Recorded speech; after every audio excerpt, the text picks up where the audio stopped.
Good evening.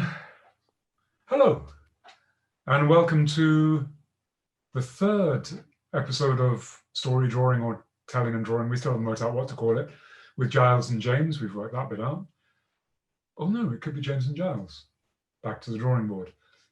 This is the second of our episodes exploring Viking myths. And we've done the cosmic stuff. This is where the action starts. High, just as high, and the third had invited King Gylfi, or Gangleri, Wayweary as he told them he was called, to spend the night in Valhalla, which he did, feasting with the heroes, and the food was good and the drink was plentiful, and it was a wonderful, hospitable place. And then the next day he explored the wonderful meadows and grounds of Asgard, the stronghold of the gods. He saw huge palaces spread out over the great distances of the home of the gods, and all surrounded within their strong fortress walls. It was a wonderful place. And then, towards evening time, he made his way back to that hall because High, just as High, and the third had said they would continue answering all the questions he had. They told him so much already. They told him about how creation had started with fire and ice, and then a giant, and then three brothers, Odin, Vili, and Ve, had destroyed that giant and made that giant into the world. They told him, if you were here last week, you heard it. Well, this week is the same. Oh, and by the way, this week, you've got beautiful drawings already in front of you. If you want to do your own drawings, please do. And you can submit them. There is an address in the chat. You can look at that later. And these will go into the gallery at the World Storytelling Cafe.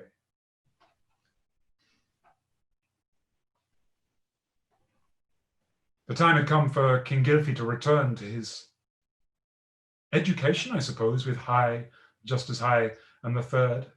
And still mulling over what he'd been told the day before, and still wondering, would he ever get to hear anything about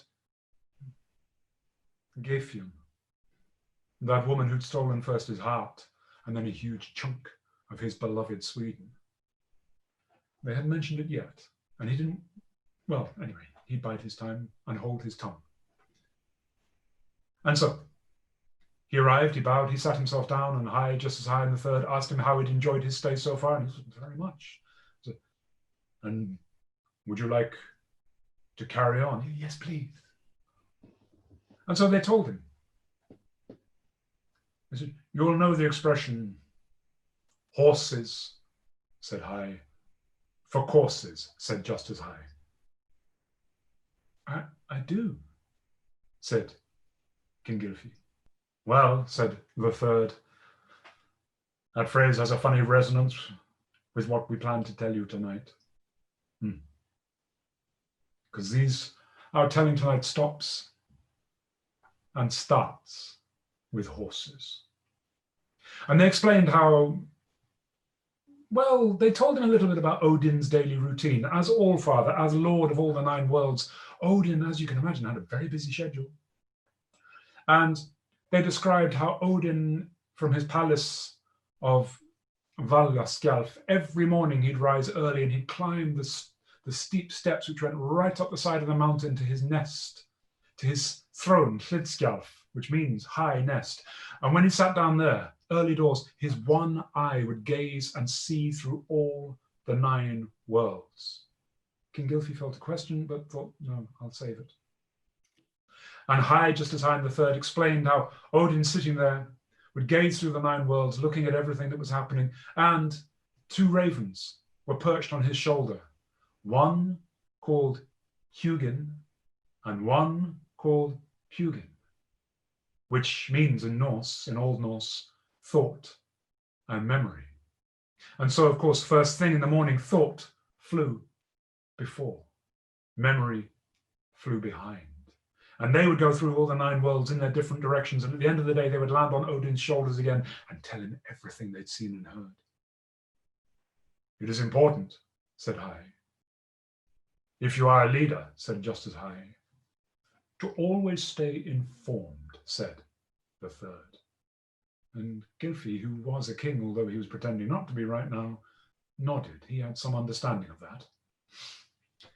But Justin the third explained how Odin, doing this all day, every day, sometimes longed to get out, to stretch his legs, to feel the air in his face. He knew Thor was off having adventures. He knew that Tyr was off having adventures. Even Balder and well, all of them were off having adventures apart from Odin. And Odin thought that he needed to feel the wind in his face, needed to get out. Well, I think we all know that after 70 days, don't we? And so they explained how Odin had gone to the stables at Valhalla, the hall of the heroes, and he'd taken out his horse, Sleipnir. And he leapt onto Sleipnir's back, and Sleipnir is the finest of horses. Odin stroked his horse's flanks, patted his neck, said, "Ready, my lad, let's go!" And those legs of Sleipnir has 8 legs, began to run and went from a trot to a canter to a gallop, and soon, this was it, and Odin had gone way over the Rainbow Bridge, and soon he was galloping over scree stone, and then over large boulders, and then over tussocky grass, and then splashing over bogs, and then running along the shore and running through the foaming sea at the edges as it sighed, as it caressed the earth. And then the horse kept on galloping, and then Odin directed his head towards a tall mountain, and Sleipnir went up and up and up and up and down. And the wind in his face and the feeling of the horse beneath him, this was it. This was the complete freedom. This was the joy that Odin didn't allow himself to experience very often. And he lost himself in the thrill of galloping on his wonderful horse. And he rode and he rode and he rode and he rode and he rode and he rode. And then he realized that the land all around him had changed. Now, for some time, he'd been riding through the most beautiful, fertile farmland, but now he was riding towards a huge rocky mountain. And as he rode, he realized that a section of that mountain looked a little bit like an enormous face, almost like an enormous face with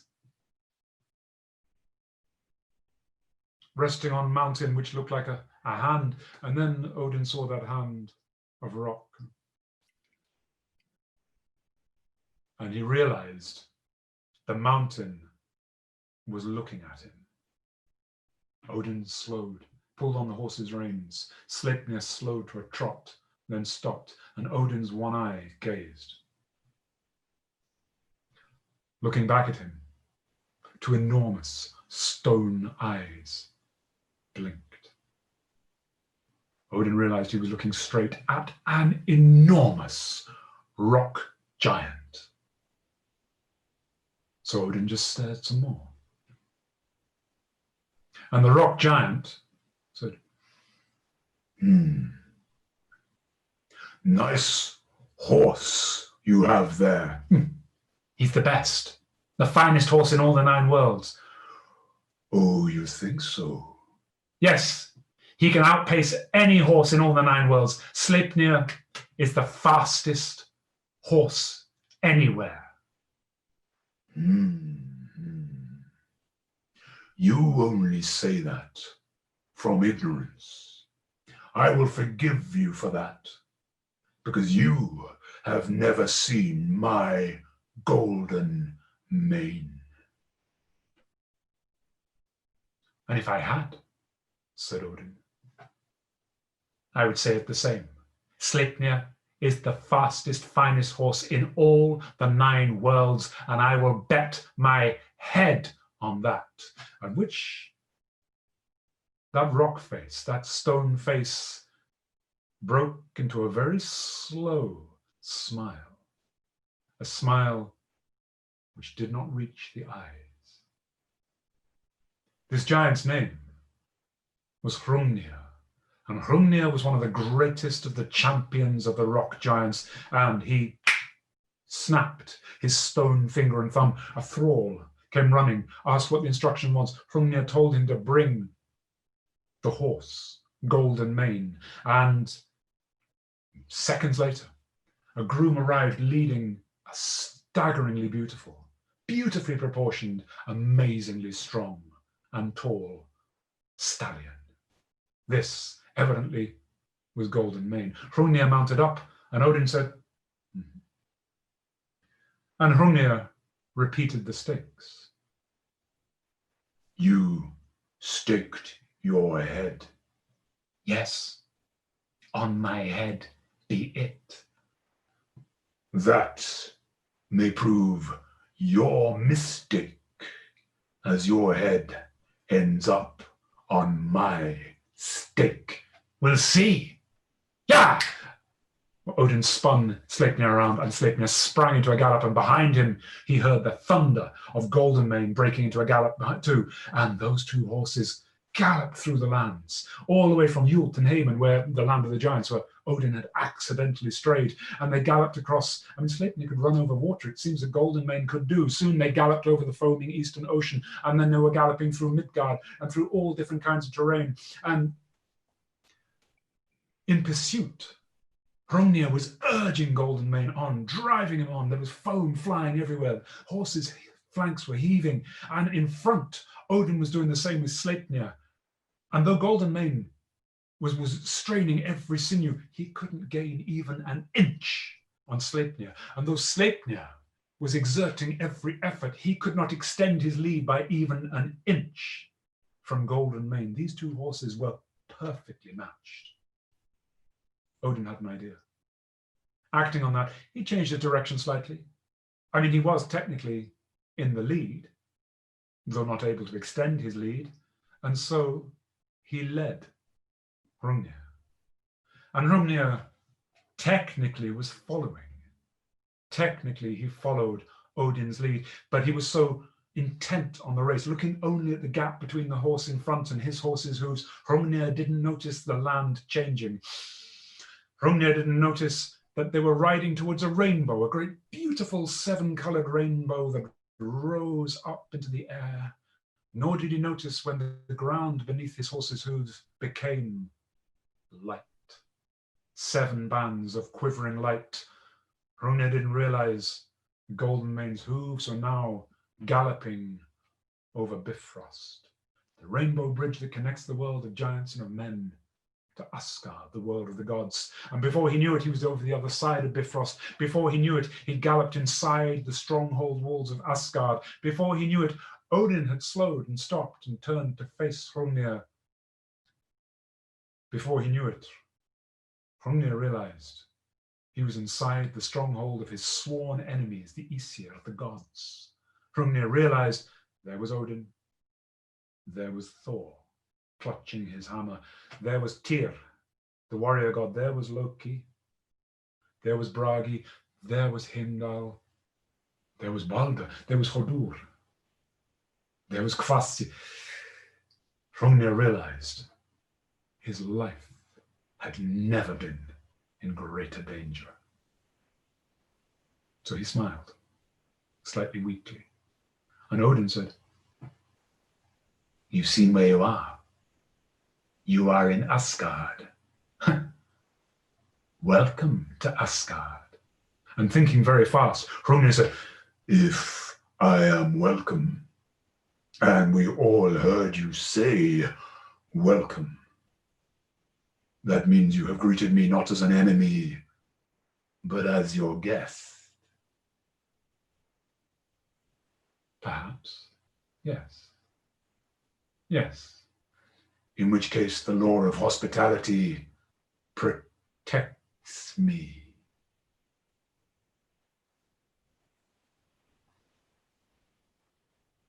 I agree. Then I have safe conduct.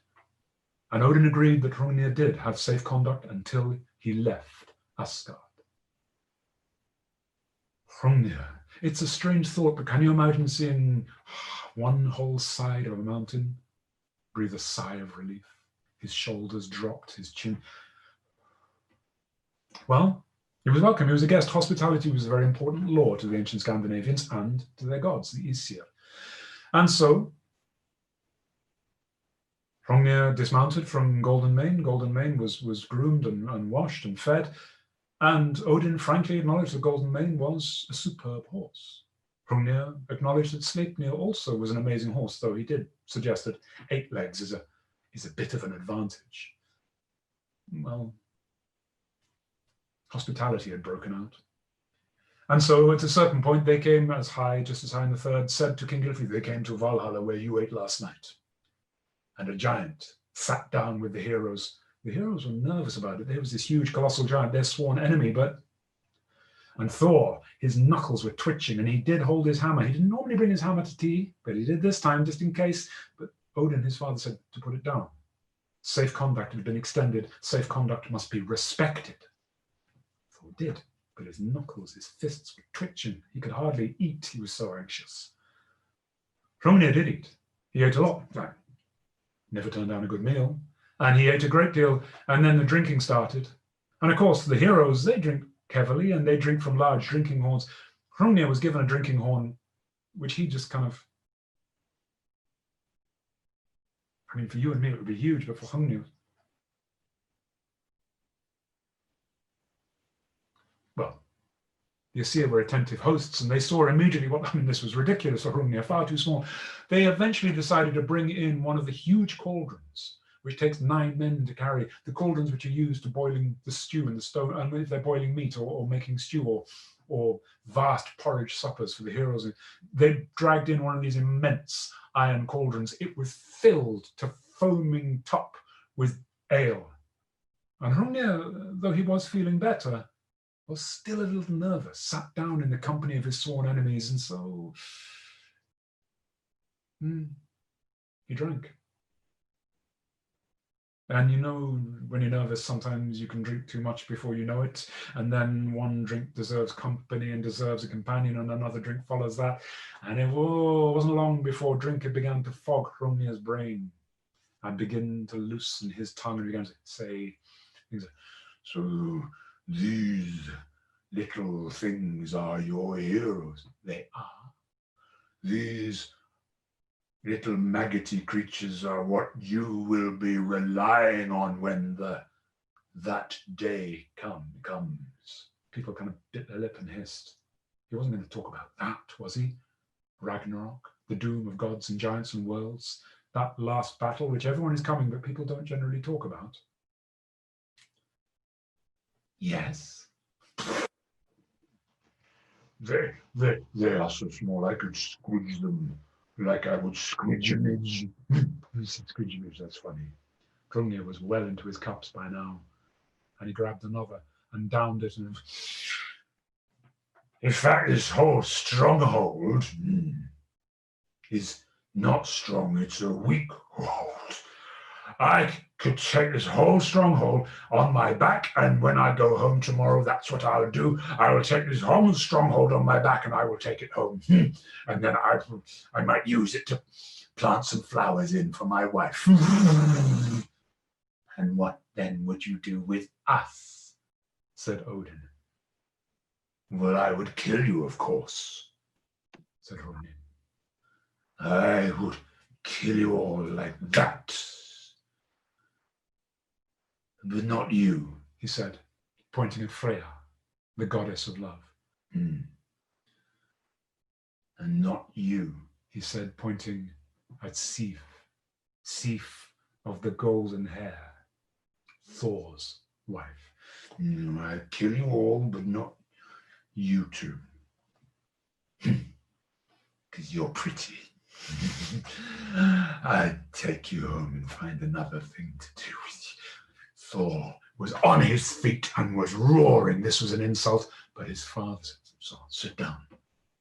He is our guest. Thor was absolutely furious.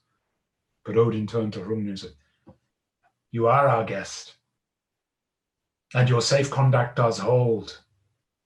But hospitality can be revoked, Hrungnir. I think it best if you leave now. And Thor burst out, yes, leave now. And once you've left, safe conduct no longer applies. I challenge you now to single combat to avenge the insults. In a week's time, meet me by the stone fence that separates Midgard from Jotunheimen. There we will settle this. And Hrungnir said, I accept your challenge. And set off. Well, Hrungnir was allowed to leave. He got back to Jotunheim safely, but by the time he got home, he'd sobered up. And the bits and pieces that he could remember about what had happened, what he'd said, didn't look good. And the other giants gathered around. They were very worried because this was Hrungnir, their greatest hero, their greatest, strongest. And when that last battle came, it was not be an easy day for the giants if they did not have Hrungnir fighting with them. And so they decided, okay, they had a week before Thor and Hrungnir would meet. They could make a double, not a double, but a deputy, a second. They decided to make another champion, a great champion, and they'd had no champion bigger than Hrungnir, so they decided to make one. Near that stone fence, there was a river with a deep clay bottom. And so these giants, with their bare hands, began to drag out great heaps of clay from the bed of this river, and they began to mold it and make it and shape it. Making artworks, if you like. Hey, we said draw pictures. You could make anything you like, and it's submitted to the gallery on the link provided in the chat if you want to. And so they began to make out of this clay an enormous figure, a champion, a huge warrior with muscle upon muscle, great bunched shoulders and huge thick thighs. This enormous figure they made entirely out of clay. Yeah, feet of clay, ankles of clay, calves of clay, knees of clay, chiseled stomach of clay, massive chest of clay, bulging shoulders, bursting biceps, fierce forearms, strong, all made of clay. And he was dead. He just kind of looked about as threatening as a large mannequin. They had to bring him to life somehow. And so they tried. They tried to find a heart strong enough to animate this creature. His head was so tall, it was in the clouds, and they'd called him, they'd already named him Cloud Calf. But how to bring Cloud Calf to life, the wisest of the giants got together, and eventually they settled on they would need to they got a giant mare, a horse, wrestled it to the ground, they slaughtered it, and took that mare's heart, so fast the heart was still beating, thrust it inside the clay chest, still beating, and that heart was just strong enough to bring him to life. And that enormous clay giant began to move. He was big. He was strong. I wouldn't say he was chicken-hearted, but he was horse-hearted. He wasn't very brave. And the giants could see that, but they thought, well, maybe Thor won't notice, and maybe Thor will be intimidated. He's so big. They hoped. Days passed. Hrungnir was out every day, training.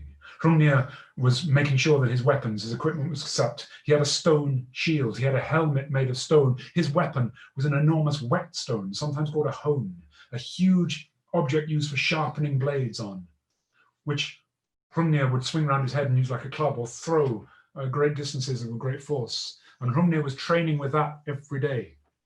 And Cloud Calf too was getting ready for his part in this. Well, the day came for the single combat. The giants arranged themselves. Hrungnir was warmed up. He was ready to go. He was focused. He'd been building up to this. Cloud Calf. The giants hoped Thor wouldn't notice, but Cloud Calf's back leg was shaking slightly. His left leg was trembling slightly, and his hand was not the steadiest. Cloud Calf, in fact, kept. And his eyes kept flittering. An experienced fighter would see straight away. The giants prayed Thor would be too busy to notice. Well, Thor, said Justice High in the Third, has a herald. A human being, a young lad of about 17, called Thialfi. How? Said Gangleri, King Gylfi, listening. How can a human being be the herald to the mighty Thor? To which High Justice High in the Third said, a good question, but that's another story, and we'll tell you that another time, a couple of weeks' time, in fact. This herald, Thialfi, was famous for his speed, and so Thialfi ran to the stone fence. He ran to where he could see Hrungnir, and he said, Hrungnir! Hrungnir. Where was I? Oh, down there. Thialfi was so small in comparison. Hrungnir, look at you getting all ready with your shield and your helmet. You're a fool! Who is this midge calling Hrungnir a fool? I won't do it at all. Don't you know Thor knows about your helmet of stone and your shield of stone? Everybody knows about your helmet and your shield of stone, Hrungnir. Thor's much cleverer than that. You're going to get such a surprise because Thor, I'll tell you what he's doing. He's going to attack you from underground. He's been tunneling for days and he's coming right now like a mole, an angry, crazy mole. He's coming at you like an insane badger. He's coming along tunnels and he's going to rip out of the ground beneath you, get right under your guard. Hrungnir, you're doomed. There, thumbed his teeth at Hrungnir and left. And Hrungnir,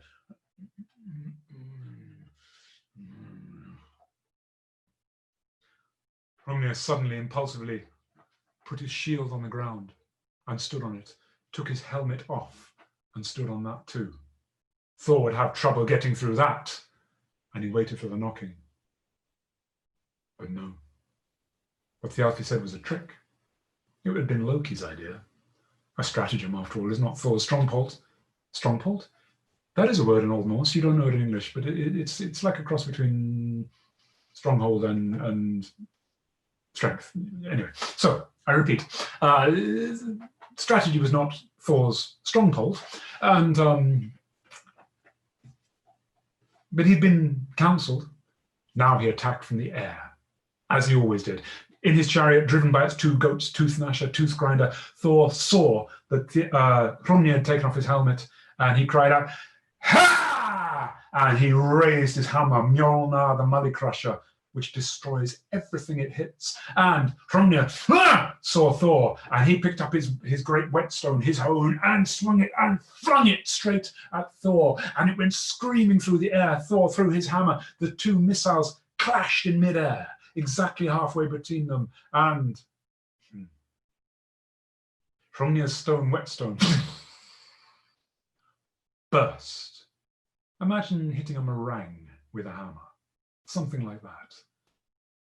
But Mjolnir the Muddy Crusher didn't stop. It flew on. It flew straight into the head of Hrungnir, and Hrungnir's head exploded even more vigorously than had his greatest weapon.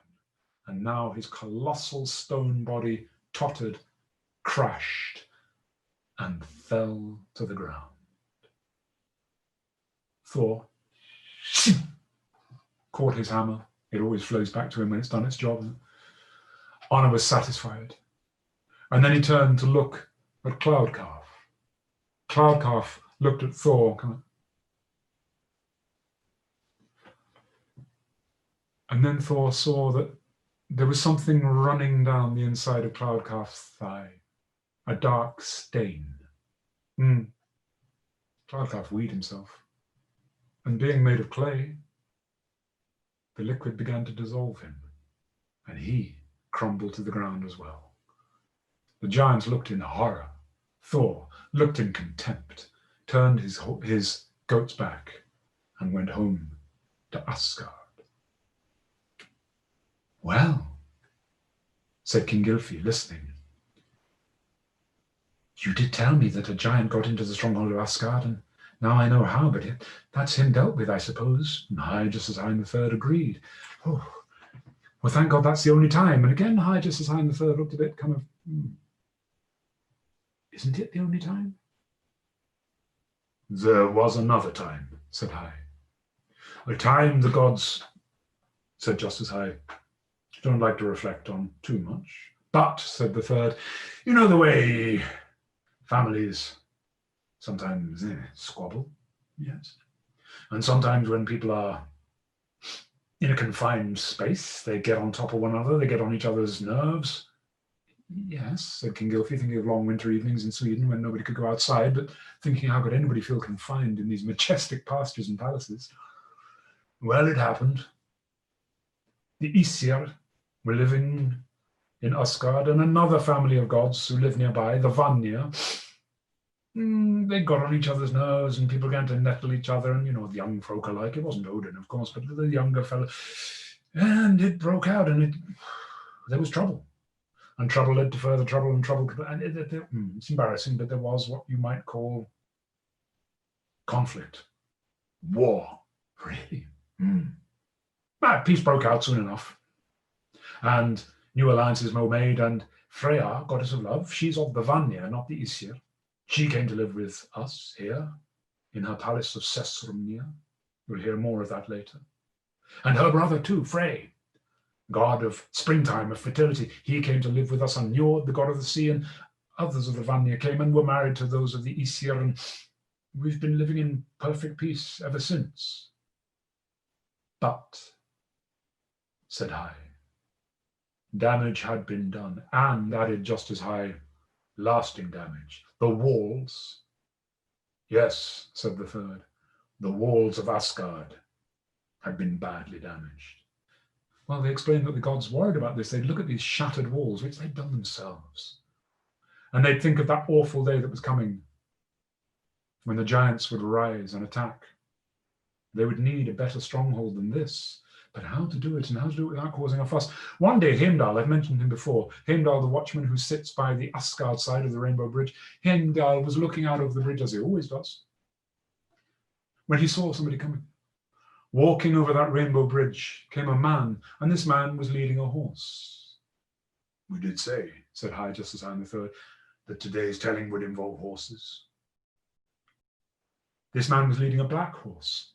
This man stepped off the Rainbow Bridge and onto the meadowlands of Asgard, and Heimdall smiled, his gold teeth flashing in the beautiful sun, and said, "Hello, welcome to Asgard. How may I direct your inquiry?" To which this man said, "Well, I've got a proposition for the gods, so I don't want to waste my breath. I'll talk to all of them or none of them, so don't want to waste my time." Heimdall was still smiling, but the smile no longer reached his eyes. He sent word to his brothers and his father, and the gods assembled in their courtyard at Gladsheim, and this man explained, because he was a man, that he was a builder. He said, "Well, I've heard you got a job once doing, and I'd heard the rumours that, things were a bit out of whack and might need my service. I'm a mason, a stone mason, a builder. I heard you had need of a builder, and you know what I've seen? Yeah, you do, and with some urgency, because I've got to be honest, your wall's in a mess, isn't it?" Well, it was true. It was in a mess. Odin asked him, "Then what are you offering?" And the mason said, "Easy. I can do your wall so strong, no giant can break through it. I can do your wall so neatly mortared, so well made, that not even a gnat can crawl through any gap between the stones, because there won't be one. No, there won't be none, I tell you. I'll do that, and it'll be high enough and strong enough, and you can all sleep safe behind it. Yeah, totally safe. I can do all of that for you for a very reasonable price." Well, the gods all got in a huddle and agreed that this would be a very good idea. And Odin said, "What then is your fee?" "Oh, very reasonable." Now, to be honest, I'm doing myself out, really, but all as I want is, for doing all of that, nothing really. I just want the sun and the moon to light my room, and the goddess Freya to warm it. Well, the gods were furious, and you can guess whose hand, of course, Thor was. Odin had. That is an outrageous fee. It's a fair price, particularly given current market conditions. Come on, have a think about it. The gods all got in a huddle, and Thor said, "Come on, just kill him." No, you can't. They all got in a huddle, trying to decide. And Loki, you'll meet Loki. You'll hear a lot more of Loki. Look, come on, I've got an idea. Loki suggested, "Listen, here's the thing. What about if we accept his terms, but then we define our terms, and we set terms which are so impossible that he can't possibly meet them, and then when he fails to meet them, we will simply fail to meet his. So when he defaults, we say, we're not paying you, simple as that." And oh God, so that's a shameful way to do business. "Oh, what are you talking about?" said Loki. "Grow up. Business is messy. People do things like this in Midgard all the time," and it's true, I'm afraid. You can get away with it at least. You can do it once. Let's put it like that. So the gods huddled and thought a bit more, and then Odin said, "All right, We accept your terms if you accept ours. You must work alone with no one to help you, and all the work must be finished to my satisfaction before the first day of spring. And the master said, "What? Oh. All right, now is it? What about my horse, Svartalfari? Can he help me?" And again, the gods all got into another huddle. No, he can't. And look, he said, "Oh, come on, a horse. What can a horse do? Can a horse mix cement? Can a horse lay bricks? Come on, let him have his horse. Honestly, it's so boring." And so it was agreed. The mason could work with the help of his horse, Svartalfari, and the whole thing must be finished before the first day of spring, which gave him about 6 months. And I said, "All right then. And I want safe conduct from him over there whose hand keeps twitching to his hammer." That, of course, was, yeah, you know it. Odin gave the safe conduct from Thor. And the mason and Odin shook on it, sealing the bargain. And the mason said, "Right, well, if you don't mind, I'll get to work straight away." He did. He led his horse away, and the gods all watched as he walked away from Asgard down the hillside to a place where rock burst through the grass. And there this mason with his bare hands gripped those rocks and ripped them up with a strength which the gods had not expected of a human being.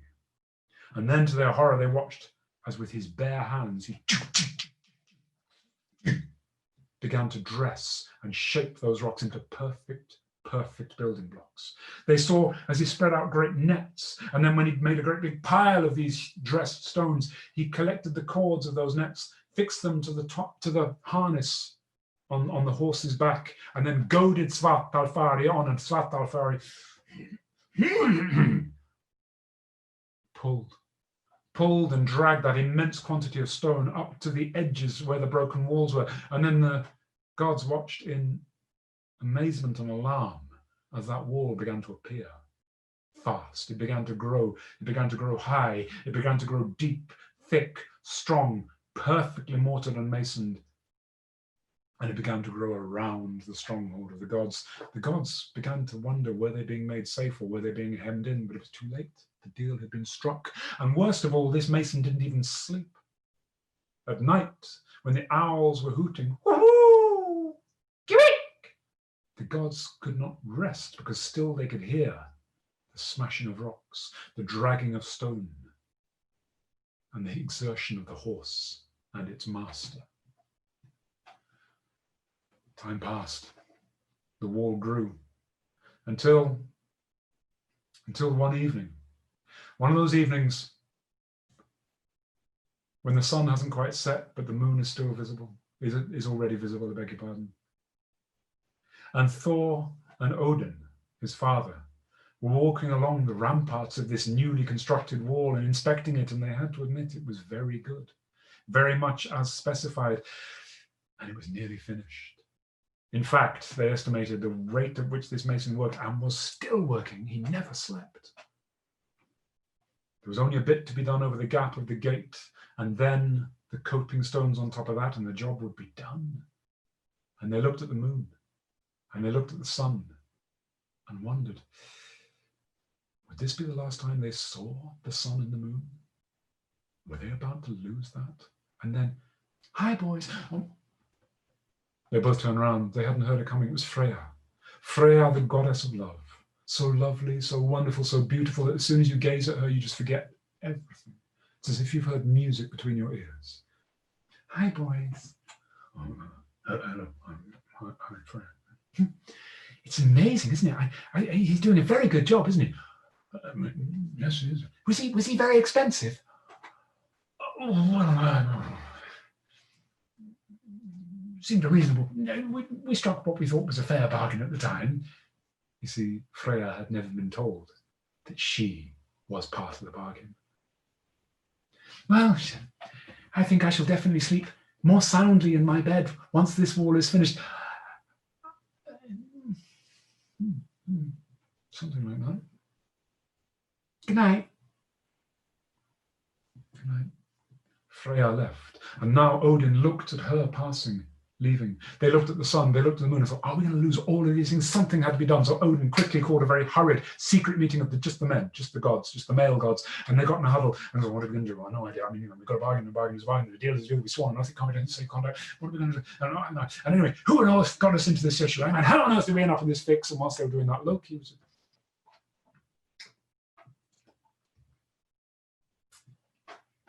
Of course, they remembered Loki. Loki, what? They all gathered very threateningly around Loki. No, come on, be fair. We all agreed. I merely made him a suggestion. I didn't make it. You came up with this idea. Thor was about to knock Loki's block off. Odin came close. Loki, yes, I agree. We all agreed to your idea. And I will tell you now something even more certain than that. If you don't get us out of this, and fast, I will make such a mess of you, even the flies will struggle to find the pieces.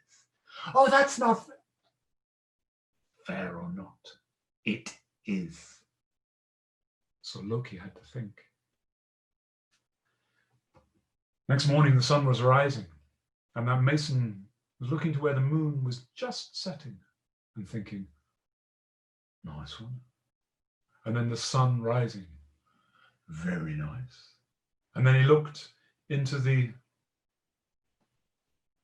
pastures of Asgard, and he could see the different palaces. He could see Valaskjalf, Odin's palace with the mountain behind it. He could see the huge stone Bilskir near the house of Thor, the home of the thunders. And then over there, he saw Sesrumnir, the palace of Freya, the hall of many seats. That palace of love does have many seats. Now, everyone knows that nobody can enter the palace of love without love's permission. He wouldn't need that because she would be in his place. He began to break up the rocks. And whilst he was breaking up the rocks and laying out the netting and getting ready for just the last bit of work, should be done by lunchtime, I reckon. Nice one. Svartalfari was standing by, eating a bit of grass, not paying a great deal of attention, when suddenly, from between the trees, there appeared the most beautiful, the most slender, the most shapely leg. A leg flashed itself, flaunted itself, and then disappeared. And somebody's eyes widened. And then, just a little bit closer, there was that leg again, so fine, so seductive, and somebody's nostrils flared. And then between the trees was visible a shimmer, a flash of the most beautiful blonde hair, shook and tossed, and somebody's heart was beating. And then she, oh, it was a she, the most beautiful she, stepped out into the clearing, showed herself, and Svartalfari went, this she, I didn't mention, was the loveliest mare that Svartalfari had ever seen. And at that moment, the wind carried a gust of her, a smell of her to his nostrils. And too late, the mason realized, because that mare gave a little frisk of her tail and trotted off a little way. And Svartalfari was galloping after her. And then she disappeared, and he was looking, and then she appeared again, and Svartalfari was running back. The mason was, oh, bloody hell. And he was running after his horse, stumbling, tripping on briars, banging his leg on rocks, standing in badger, you know what badgers leave on the ground, cursing, trying to keep up with that horse. But he could, it's hard to keep up with the horse when the horse has got something on its mind. And Svartalfari had only one thing on his mind, that beautiful mare, her shimmering flanks, her beautiful, beautiful, beautiful mane. And she led him such a dance. All the way through that day, the mason was trying to keep up with his horse. All the way through that day, he could hear Svartalfari. Then when the sun set, all the way through the night, he could hear those horses. And then every time he tried to find them, they were gone. It was early morning when eventually he caught up with Svartalfari, gave him a great cuff round the head and dragged him back. And then he bound up the cords of that net and fixed them to the top of Svartalfari's harness, and then drove Svartalfari on to drag those rocks up so he'd just have time to finish that. And Svartalfari said, and fell over. He was so exhausted from a day and a night of running around in the woods chasing that mare that his legs had turned to water. And how much he cursed and jag and punch and kick, and he did all of those things, he could not get Svalfari to rise. And the mason, in fury, turned and looked at that net filled with massive rocks. The gods were arranging themselves on the nearly finished wall. The sun had risen. And they watched in amazement as that mason, that man, grabbed hold of the cords himself and dragged and managed to pull that huge quantity of stone towards the wall himself. And Odin quickly broke from the ranks, went away from the ramparts, ran up the steps, and in his palace of Valaskjalf, the steps went right up to the top of the mountain that's at the back of his palace, right up to his throne of high nest, Hlidskjalf, from where I mentioned before he can see through all the 9 worlds. He sat down, he looked with his one eye and saw, in a remote corner of Midgard, where we live, Middle Earth, it means. You know that phrase from Tolkien? This is where it comes from. A remote corner of Middle Earth, Odin saw one sticky green hawthorn bud split, and a frill of white blossom poke out of the bottom, like a skirt almost. And Odin cried out, "Spring is here, and the bargain is null and void." The gods all cheered. The mason stood there. "You agreed to our terms, Mason. You are in breach of yours. We owe you nothing. Pack up your things and leave. We are done." I know, it's like Odin been watching Suits. And the mason, they saw emotion working all over his face. Then they saw something moving underneath his skin. And the mason, when he spoke, his voice was cluttered and kind of stung. "Then I will destroy what I have built." And then something ripped out of the mason as he broke out of the disguise which he'd kept for so long. He'd only disguised himself as a man. The gods saw a colossal rock giant, a stone giant, towering over their stronghold. A relative of Hrungnir, who'd sworn vengeance on the gods for the death of Hrungnir, and now this colossal stone giant was shouting, "Then I will destroy what I have built. I will crush this puny fortress. I will kill all of you." Thor turned to his father and said, "Dad, yes, my boy, that safe conduct, does that still apply?" I think not. I'm glad you said that. And Thor whisked out Mjolnir the Muddy Crusher, his hammer, and he threw it. And that hammer went streaking through the sky, trailing sparks of lightning as it went, and then boom! With a roll, an explosion of thunder that rolled through all the 9 worlds. You know what happens when that hammer hits a rock giant's head. That mason, his head was shattered, and his body fell. "And," said High, just as High and the third, "as a matter of fact, the gods gathered up those stones that were the giant's head, and they used them to finish the wall, and to finish the coping up the top. And it's a very good wall, and it will stand strong until Ragnarok comes." "I understand," said King Gylfi, said Gangleri, as High Justice and High the Third knew him. "I understand. And that's another exceptional story. But as always, whenever you answer my questions, you give me more questions. One thing is that I've heard Loki described as the evil one, and I can see he's a bit mischief and a bit, but I mean, he seems to be quite useful." "Ah, a very shrewd question. We can tell you of Loki, but perhaps not today. And I'd like to know, why does Odin have only the one eye?" "Another good question, which you show wisdom to ask, which, interestingly, is related to one, but again, not for today, we think." I see, but can I stay longer and hear more stories? Well, High Justice High III agreed that yes, he could. And they told him, next time they met, they would tell him, how are we doing for time? I don't know how long I've been going on for. Let me just check the time. Okay, good.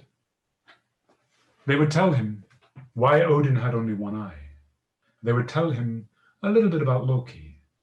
And they would also tell him, because that's the thing Gilfrey said, that's the last thing I want to know. Sleipnir, the 8-legged horse, that's amazing. But how did Odin come about a horse with 8 legs? Ah, they said. We can answer that question and your questions about Loki, or some of them, at the same time. But not tonight. Stay the night, feast with the heroes, enjoy Asgard, meet us again, and we'll tell you more. And I will say to you, thank you for listening. We hope you've enjoyed the stories. We hope you've got drawings of your own. If you have, submit them to the gallery. There's a link in the chat section, which is at the base of the screen. And pictures will be selected and put into the gallery at World Storytelling Cafe. And hopefully it will grow as these stories go on. These stories will go on and on. I hope you're enjoying them. Please come again. Come next Saturday at 6 o'clock and bring people and tell people about it. I do hope you're enjoying them. Thank you so much. I will.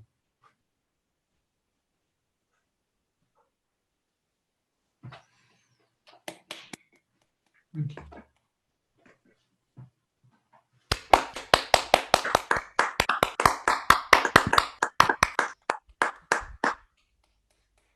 Thank you, Giles. Giles. Thank you. Thank That was great.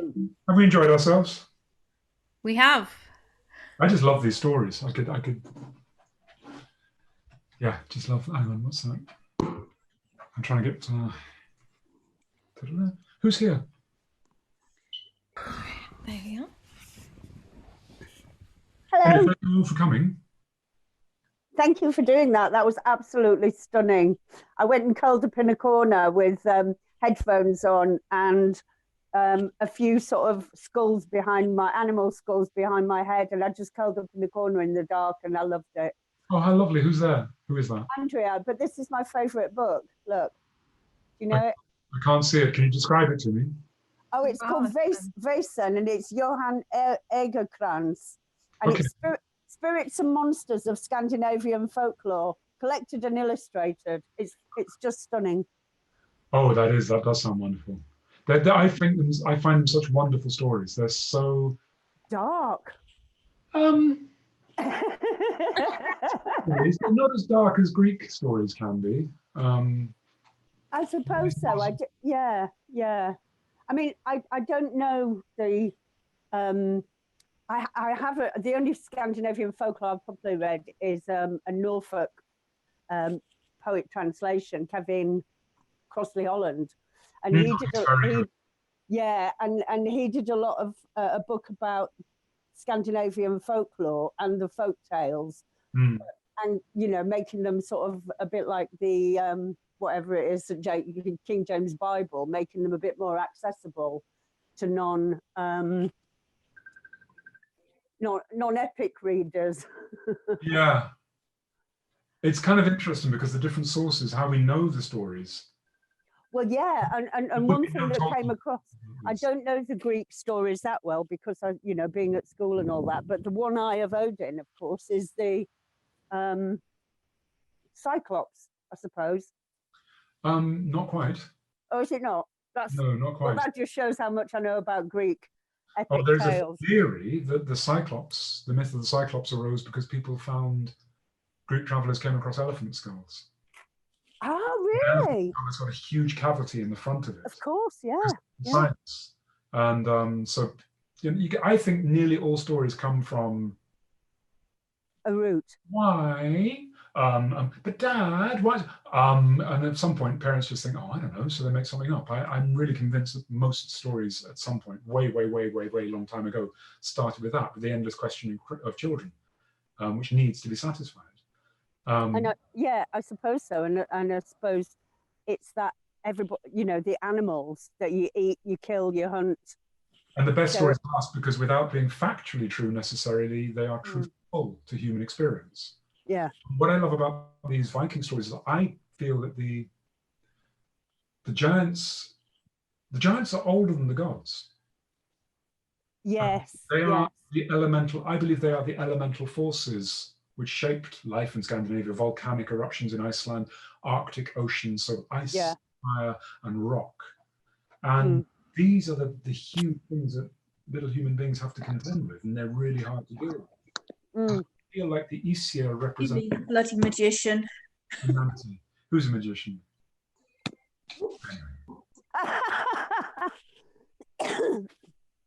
Anyway, I love them. I do as well. I'm a yeah. And I also love the way that old English, Anglo-Saxon, and Old Norse were basically the same language. Well, I'm from Yorkshire. Yeah. And a lot of our words come from the Old Norse. They're not from the Old French or Old. No, and the place names that end with a by or with Thorpe, like Scunthorpe or Whitby or Scorpy. That's a evidence. Yeah. And West Yorkshire dialect has a lot of Old Norse in it, which is fascinating. Yes, I know that. I used to live in West Yorkshire, and a lady, a Danish. Did you? Yeah, in Tottenham. That's where I came across Storydrawing in Hebden. Oh, that's really funny because I lived at Old Town in Oh, Hebden. That's where I'm from. Well, you know, we had storytellers that used to meet and stop in Wharf Pub. I don't know where they meet now. Yeah. That's where I started. They're a wonderful group of storytellers. Anyway, this Swedish lady told me, Danish lady told me she was working in a kitchen in Halifax. She was a cook, and she heard a Yorkshire lass who was working there. So looked at the weather, which was as it can often be. And she said, "Hey, it's styling down." Styling down, yeah.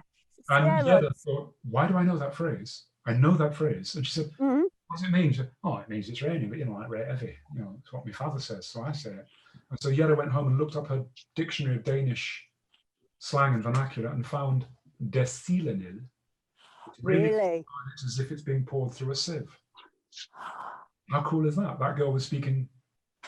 Yes. That Also, connection is wonderful. But look also at the connection between Northeast English. The king in this story, his fake name is Gangleri, which means way weary. So Gan means going. Going, like yeah. George saying, Warben's Ganyem. Yes, Ganyang. Yeah. Which is British. Gan, going, gone. It's I love it. Yes, me too. Thank you so much. My pleasure. Thank you all. Thank you, Giles. Thank you, Mike. Is that Mike? It is. Yeah, that was wonderful. Thank you. Thank you. Thank you, James. I haven't been able to see what you've done. More horses. 8-legged horses. Horses are really hard to do. James, would you send us your images as well, please, and we can put them in the gallery?